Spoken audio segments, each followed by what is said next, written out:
Okay. Hello, motherfucker. Hello. Alright.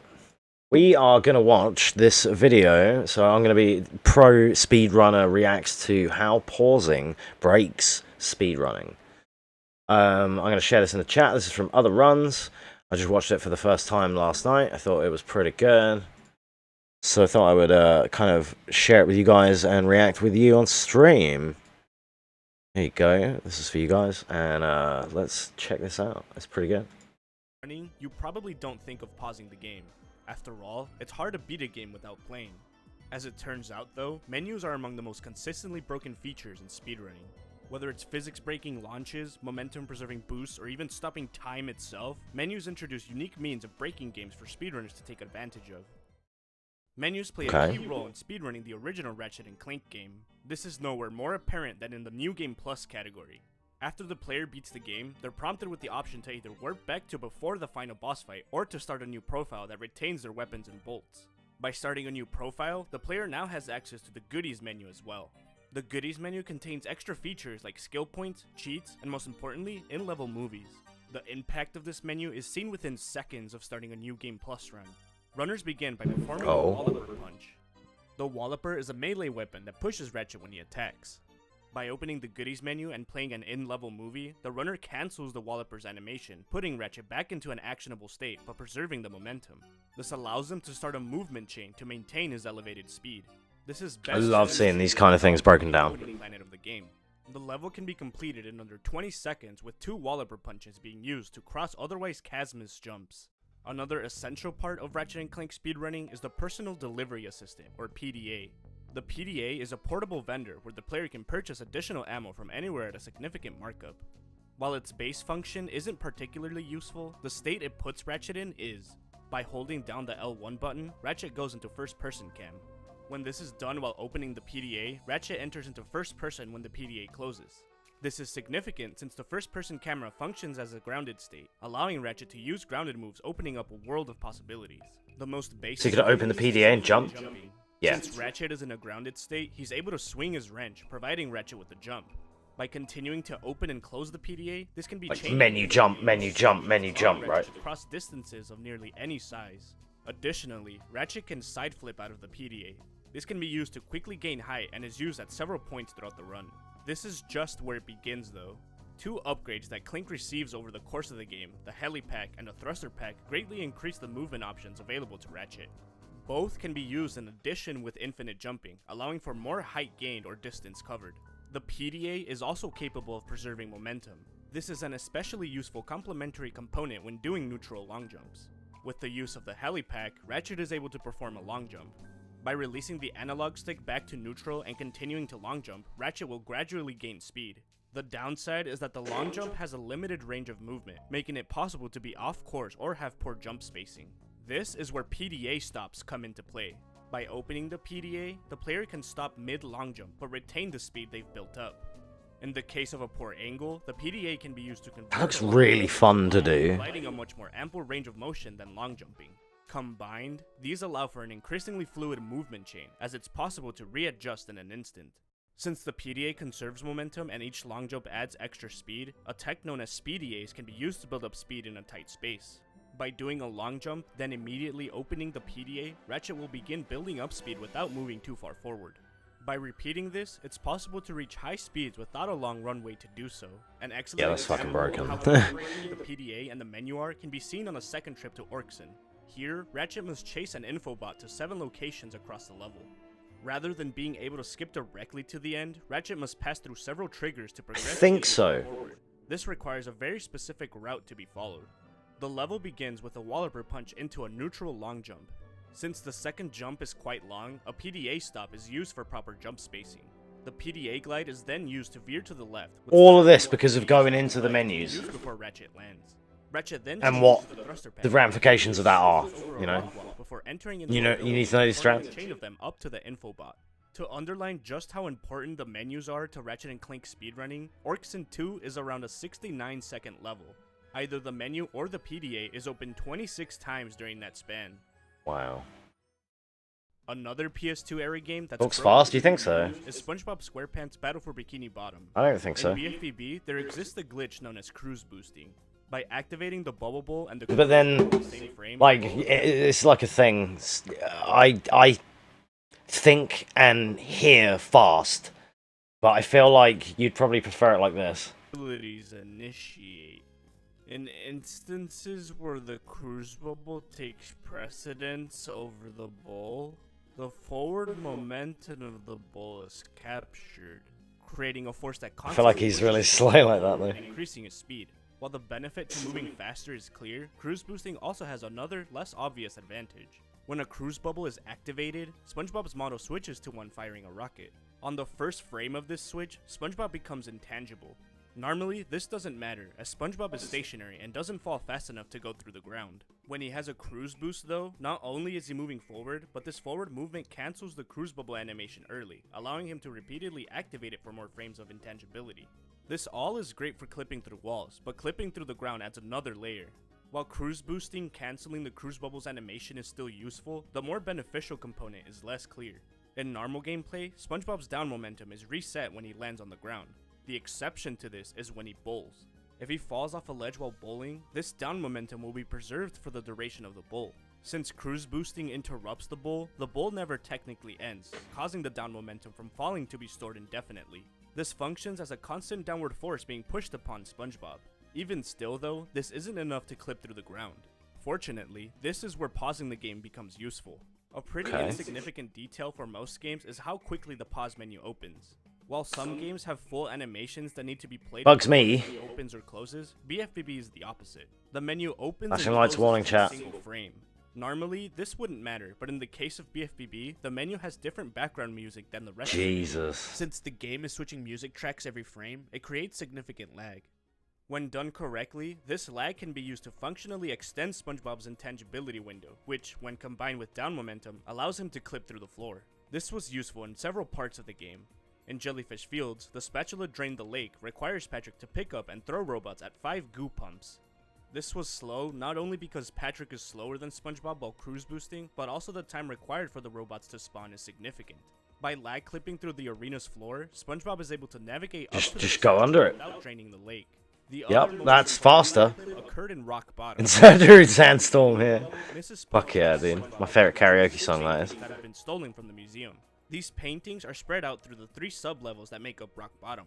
Some of the paintings are right along the path, making it insignificant to collect or ignore them, but a few require a significant detour. This is like always interesting for me to see these kind of games because I don't speedrun any game. They added a trigger. I don't speedrun any game that has these kind of mechanics, or like I don't speedrun platform games and stuff. So I can relate to some of the clipping and out of bounds and things for some of the games I do run, but it is always interesting for me to see them in these contexts, and like it looks really interesting. It looks real fun, these Ratchet and Clank and Bikini Bottom runs and stuff. Shiny object. When this shiny Probably object real is frustrating when you get good at it. cast flags to complete, allowing the player to talk to Mrs. Puff and obtain the golden spatula. Shortcuts like these are common during game development, but less frequently see their way into the final mix. Rather than remove the trigger though, the developers placed it where they thought no one could reach it, right under Mrs. Puff. For the most part, this spot was completely inconspicuous. Only by jumping off this side of the map and peering through a crack in the wall could someone see the shiny object. Even with the cruise boost, it remained far outside anyone's grasp though. But by lag clipping, the player is able to reach it. To underline how close the shiny object was while remaining out of reach, it's possible to lag clip and collect it, then talk to Mrs. Puff again, teleporting the player back above ground. In the end though, the community made a decision that left lag clips obsolete. Due to the inconsistency with which the game lagged, and an improved understanding of how Xbox hardware functioned, the community opted to move away from using game discs and to instead download BFAB directly to the Xbox's hard drive.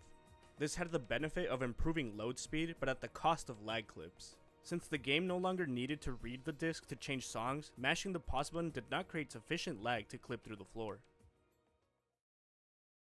Some menu glitches even persist between multiple games in a series.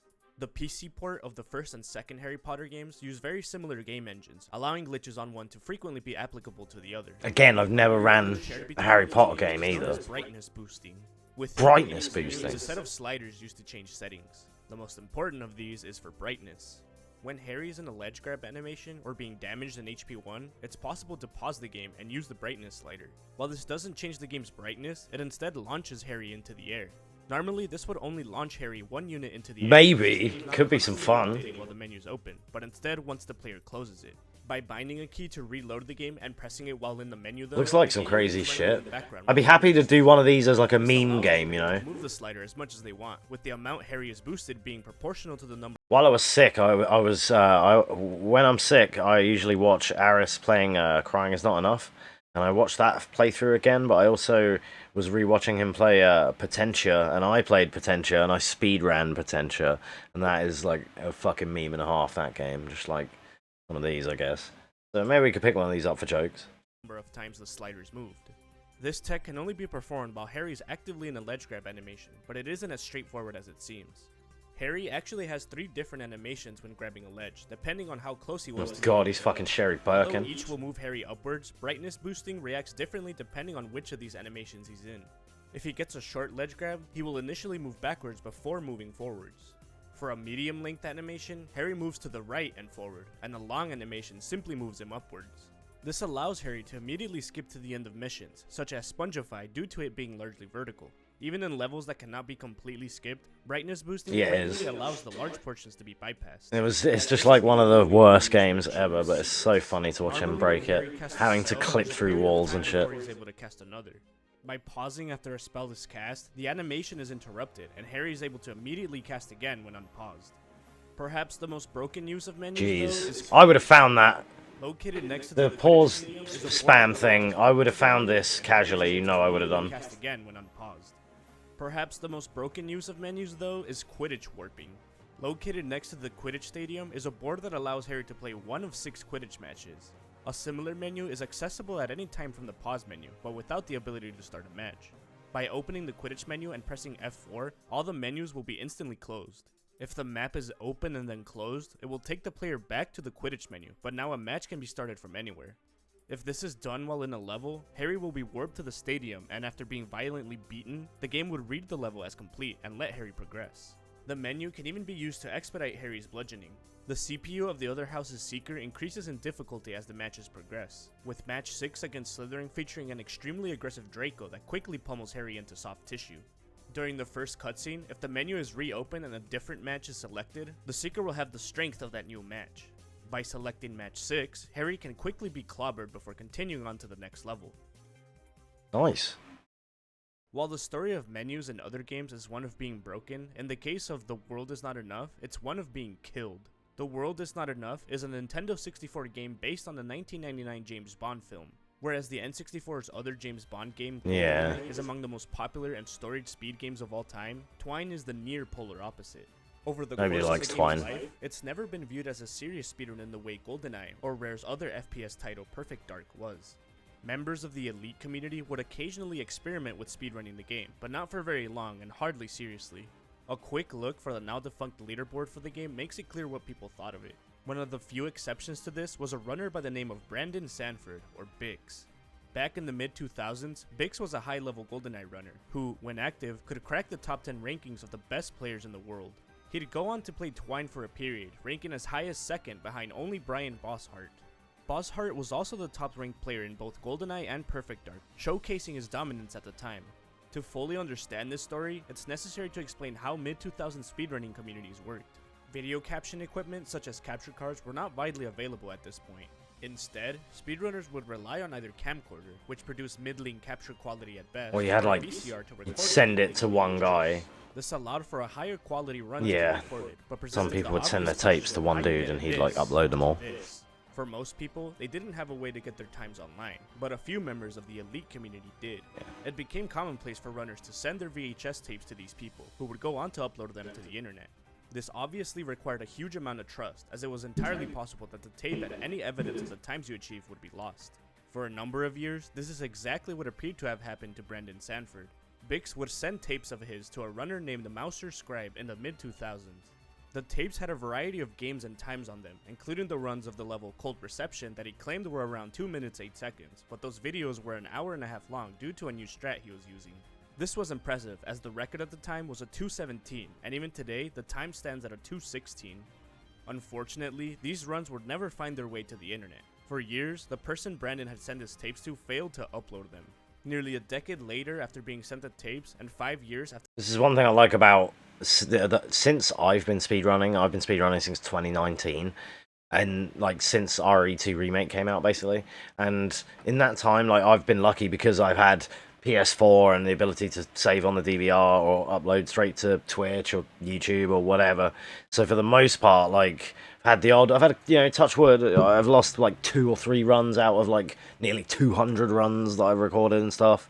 And any one that I ever did lose, I did a better one anyway or whatever, you know what I mean? So anyone that got corrupted and whatnot. So yeah, I've been like super lucky, but I can't think of how it must have been to be into speedrunning back in the early 2000s, having to deal with this kind of stuff. the last time he sent a message, Mouser would return to the Elite forums after seeing GoldenEye being ran at AGDQ 2014. He would go on to reveal that he struggled with anger issues, and one day he couldn't handle it. He would destroy virtually everything in his room, including tapes sent to him by members of the community. Too ashamed to tell anyone, he would hide the truth for the next several years. Miraculously though, Brandon's tapes survived. Mouser would spend a month capturing and editing the tapes before uploading them as a magnet link to the forums. Several members of the community would download the files, only for the cold reception runs to still be missing. So what was the magical strat that saved 8 seconds? In Twine, if the player unpauses and repauses the game, Bond's position will progress. Pause buffering. The in-game timer does not begin counting again until the second frame after unpausing.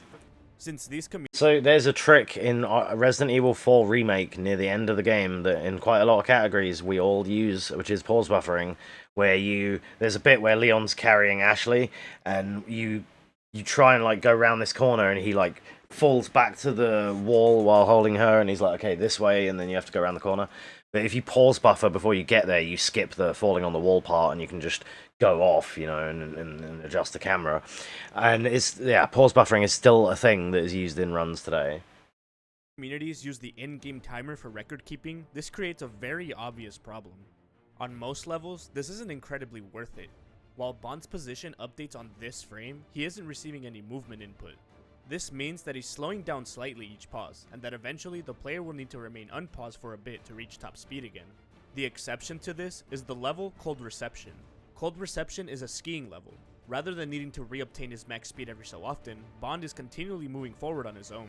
This makes it so that if a player were to frame perfectly pause each time, they'd be able to get a time of 000, since the game always rounds down to the nearest second. This pause abuse creates such a miserable gameplay experience that the runners that do exist for the game explicitly ban the use of it.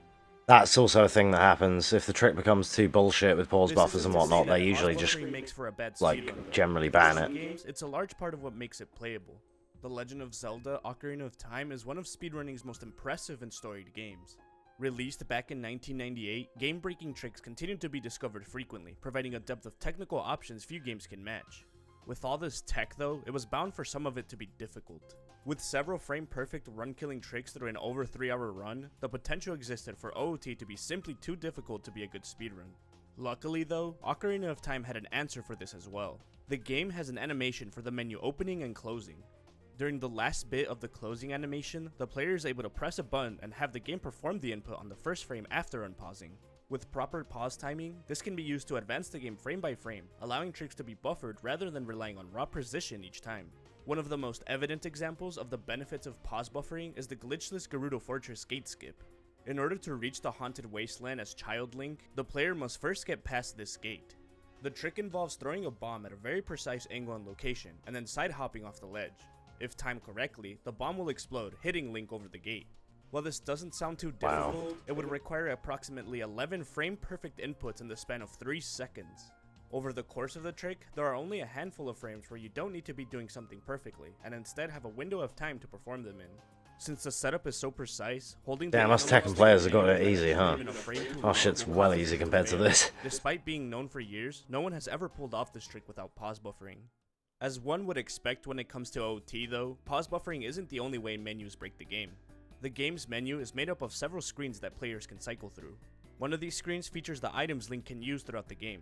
Since Ocarina of Time has both child and adult Link, there are items that one can use that the other cannot, meaning that some areas and puzzles require a specific Link to be completed. being able to perform an action intended for one link with the other opens up a world of possibilities while reducing the need to backtrack to areas. These items still appear in the menu, but are shown in a grayed out state. Luckily, this can be achieved by highlighting the item you wish to equip and cycling over to another page in the menu and then coming back. The item that was highlighted remains indicated. By scrolling over to an adjacent item that Link can equip and selecting it on the first frame possible, the game will equip the item Link originally had highlighted. This is because the game is reading the equipability of the new selected item as valid, but failing to update the item it's supposed to equip, causing it to give Link the initial item.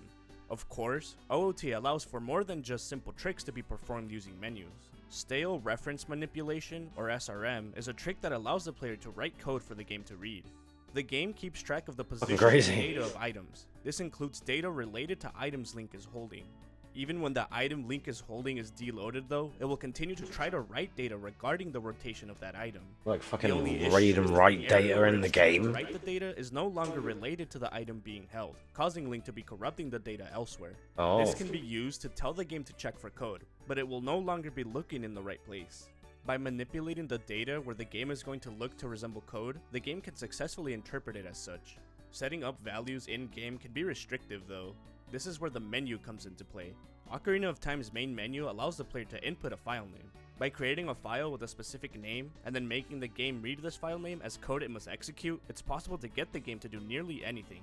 This includes warping to the final cutscene without leaving Kokiri Forest. Before the discovery of SRM, the 80% world record was a 1658 set by Torch and considered incredibly high. I've watched videos about that. It's come down to under 4 minutes. Wow. Beyond this, most categories have been split between versions allowing SRM and banning it. In a game defined by constant innovation and broken glitches, SRM may be the biggest, and the menu plays a critical role in its utility. Perhaps the most broken menu in all of speedrunning though is from Banjo-Kazooie. Originally released on the N64 by Rare, Banjo received an Xbox port after the studio was acquired by Microsoft. While many tricks are shared between versions, the Xbox features a unique and groundbreaking exploit that completely revolutionizes the game. For the longest time, Banjo's speedrunning was limited by a single obstacle. Throughout the game, there are 12 note doors, requiring the player to collect an increasing amount of musical notes to enter. Each world contains They're basically like triggers you have to... While most gates can be bypassed without the required number, the 8th door cannot. Instead, the player must collect the requisite 810 notes that it demands. This means that the route would have to collect 90% of all the notes throughout the game, taking Banjo and Kazooie into each level and exploring most of them. All of this changed early in 2023 though, with the discovery of pause overlap glitch. By pulling up the Xbox menu during some cutscenes, the game is paused, opening the game's menu and allowing the player to gain control of Banjo during the cutscene. This completely breaks basically everything in unexpected ways, with some objects in the game even adopting Banjo's properties and copying his moves. The more important aspect from a speedrunning perspective though is note cloning. But in order to understand note cloning, it's necessary to first cover cutscene warping. Throughout the game, there are several pairs of cauldrons that function as warp points. When the player activates both ends of a pair, a cutscene will play. Normally when a cutscene plays, Banjo will not show up in it, but if Banjo jumps into the cauldron before the cutscene begins playing, Banjo will load into the cutscene idly. In this state, Banjo does not respond to input. If the player jumps back into the cauldron after the cutscene, the game will progress as normal. But if they don't re-enter the cauldron though, Banjo will continue to spawn into future cutscenes, such as when a level is opening. If the player uses the menu to exit the game though, they will regain analog control of Banjo at the end of the cutscene. This can be used to navigate into levels during the opening cutscene, skipping any layer movement that level requires. Cutscene warping can also be used to clone notes.